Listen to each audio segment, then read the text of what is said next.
Hey, so check this out. If you don't want to have to recreate the documents, the purchase contract in DocuSign or PandaDoc or HelloSign or whatever, I got you. At creativetc.io, visit my site, scroll to the bottom. We've got the wholesale contract as a live fillable form on my DocuSign as a power form. Okay, you can click it here. You can also go to resources, contract templates, where we have some other contracts. These are allowed to be published, so don't freak out. Now we have a purchase contract, no creative financing, live DocuSign template. When you click this link, it's going to take you to this page. Now mind the instructions, please. Fill in the signer's name, not a company name. A signer is a real person. The buyer is a company, but the signer is a person. Okay.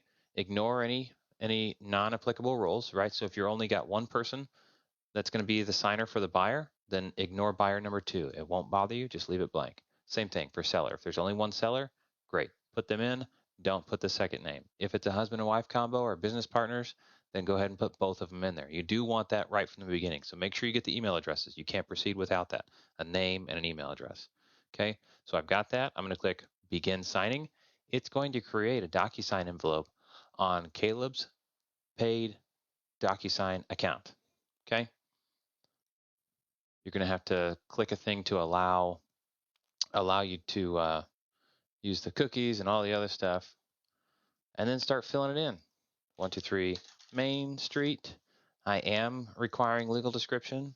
I would strongly suggest you go look up the legal description before you write up a contract so that you have it in there in the first place, because a lot of title companies are not doing that on your behalf. APN is optional, so I'm going to put some stuff in for legal description. That's basically what it looks like anyway. Earnest money, purchase price.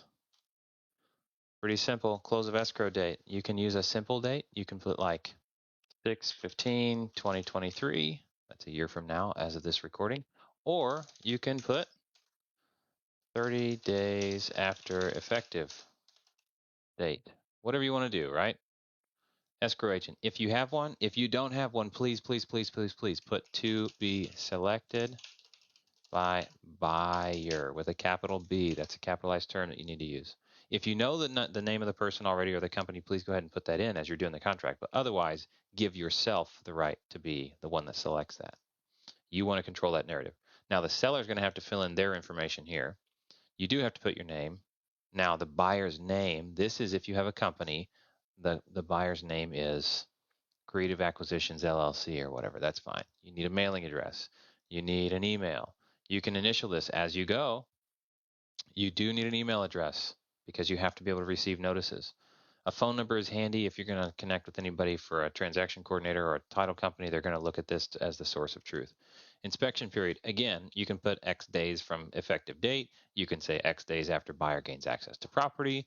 You can say ends on, I don't know, 6/17/2023. I really don't. Oh, well, it'd have to be before close of escrow, so 14, whatever. Then you do have to select one or the other of the closing costs. Pretty often we're going to do something like that. It's all going to be buyer side. Optional. Is there any extra bonus stuff? Now, 1.11 here, that this is like stuff that's not included in section 2. Section 2 includes like wall mounted anything, fans, remote controls for built-in appliances, etc. So if it's not one of those things and you want to keep it like a lawnmower or whatever else, go ahead and put that here. Additional terms and conditions, anything else you agreed to. Occupancy, you do have to select one of these things.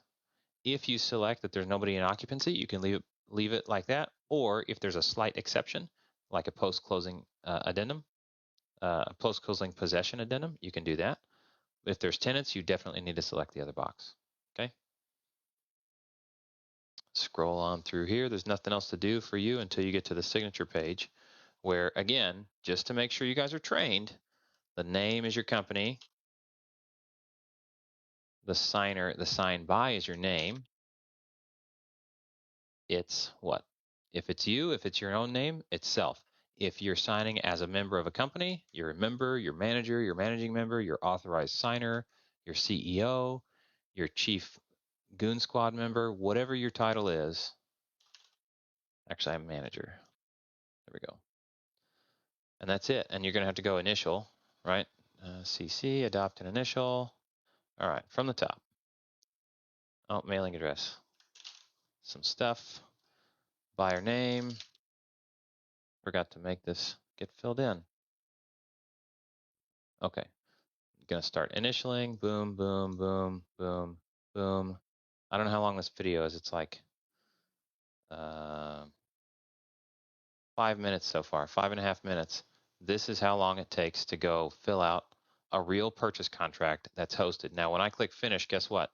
The email is actually going to send to all other parties immediately. So if you had a partner who's going to sign, they get it at the same time as the seller, as the seller's spouse or partner, etc. All three of those parties, if they're there, they will receive this ready to go.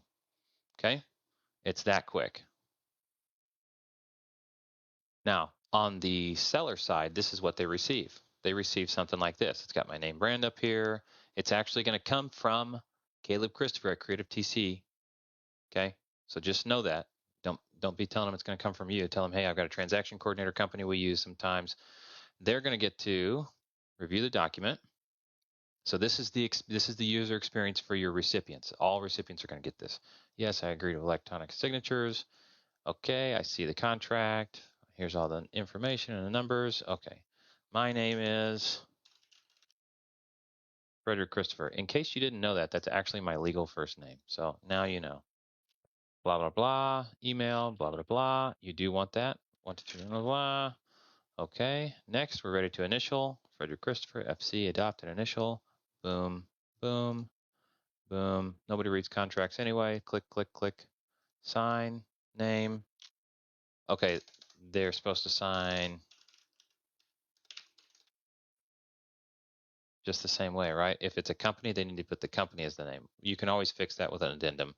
By Frederick Christopher. Itself is really how it's supposed to be. Again, we do have pop-ups to help people fill them out, but if they're not going to read the contract, I don't expect them to read the pop-up. Last initial, done, finish, and you have a signed contract, and this whole video is 7.5 minutes. Done. They can download it. Beautiful. We have a signed contract in less than 10 minutes. What do you think about that? It's free on my site. I'm just publishing this right now as a test. We may continue, we may discontinue if I get super overloaded. We'll see. But I want to share this with you guys right now. So the non-creative contract is hosted and ready to go right now. Have at it.